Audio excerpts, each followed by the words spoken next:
วิดีโอนี้จะมาแนะนำวิธีการชำระค่ารับชมกล่อง Laset HD ผ่านระบบ BCEL1 ซึ่งมีขั้นตอนปฏิบัติง่ายๆดังนี้ 1. กดเข้าแอป BCEL1 2. เข้าไปเมนูโอนเงินเข้าบัตรต่างๆ 3. กดเข้าเมนู Laset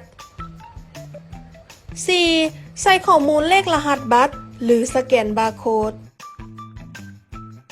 หากใส่เลขรหัสถูกต้องแล้วระบบจะเข้าสู่หน้าเลือกแพ็กเกจอัตโนมัติ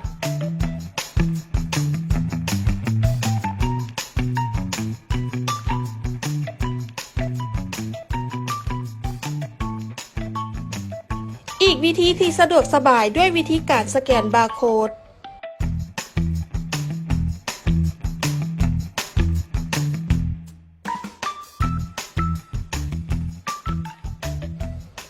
5. เลือกแพ็กเกจค่ารับชมที่จะจ่าย 1 ปีหรือ 2 ปี 6. ตรวจสอบความถูกต้อง 7. หน้าจอแสดงเฮ็ดธุรกรรมสำเร็จก็เป็นที่เรียบร้อยแล้ว สอบถามข้อมูลเพิ่มเติมโทร 021-228-228 WhatsApp 020-5254-0007 ดาวเทียมลาว ดาวเทียมของคนลาว เพื่อคนลาว